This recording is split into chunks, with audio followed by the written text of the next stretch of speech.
finished washing all 3 of our brushes, and we just want to talk about how we use each of them and which one we would recommend the most. So, this one? Why? Because it has wide bristles. And watch this, guys.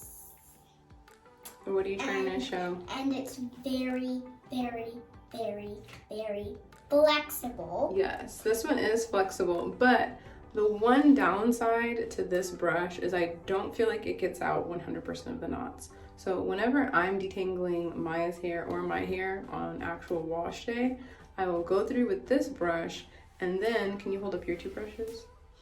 And then use one of these 2 to make sure that all of the knots are smoothed out and everything's actually completely detangled. So I like this to start off. This is like the beginner one. I'll start off at the bottom and then I'll just work my way up.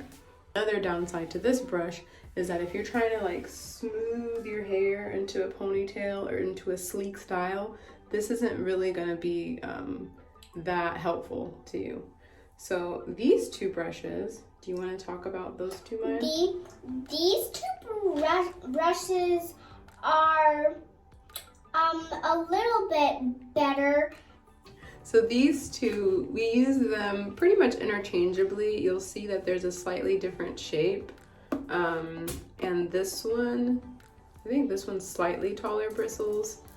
I don't think I necessarily like one more than the other, but I think this type of brush is really important because if you're trying to like smooth down the hair into a smoothed out style, or you're trying to prep the hair and make sure it's completely detangled before braiding or something, these 2 are going to be much better at making sure that the hair is smoothed and there's no knots than this one.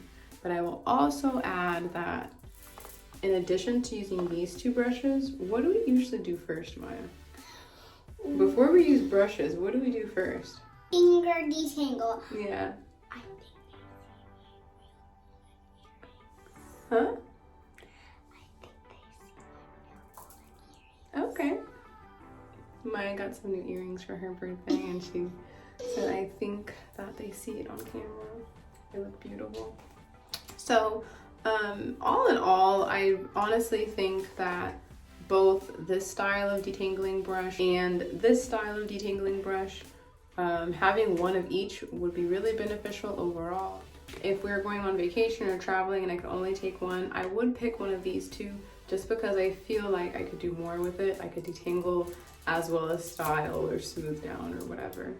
Maya, is there anything you would like to add about these brushes?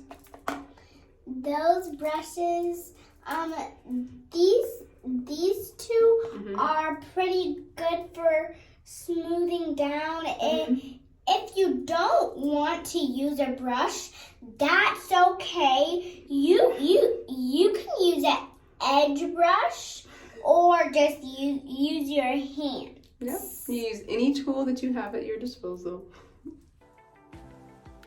Today I'm going to be cleaning brushes.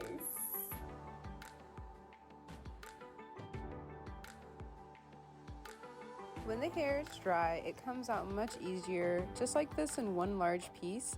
When the hair is wet, it tends to stick to the plastic and not want to come out, and it's just way more difficult. And so I definitely recommend removing and cleaning the hair out once it is completely dry in the brush.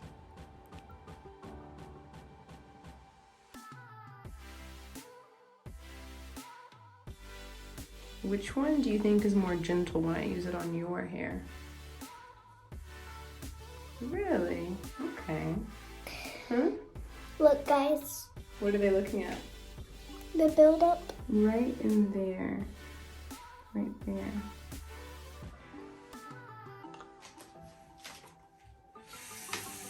Can I say something? Sure. Hi, my name is Maya. I'm just a little bit shy. So I wet the toothbrush with very warm water, and then I apply some soap directly onto the toothbrush, enough to where I know that it's going to bubble.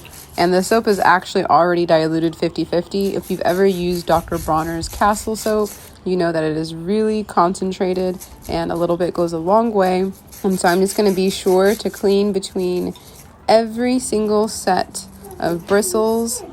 And I usually clean it once, rinse it off, and then clean it a second time just to make sure I've removed any buildup that is still left on the brush. I'm watching you clean it on the camera.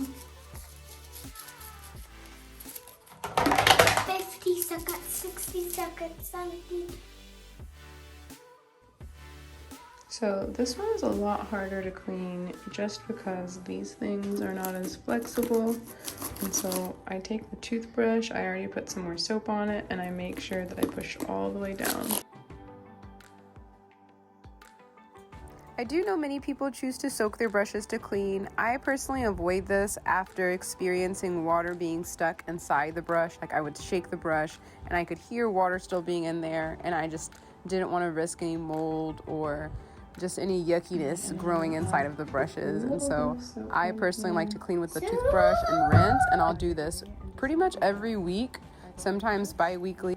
It really just depends on how often we're using the brushes, but pretty much if I have a wash day and Maya has a wash day, I clean the brushes afterwards. We're not going to have another wash day until the brushes are clean. So this just really helps anything from building up in there.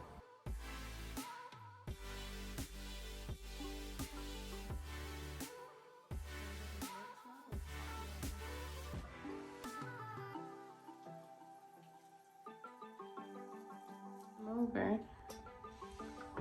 like this. Last thing we're going to do is flip them over so they dry, and that is all. I hope that you guys enjoyed this video and you found it useful in some way. We will see you guys next week with a new video.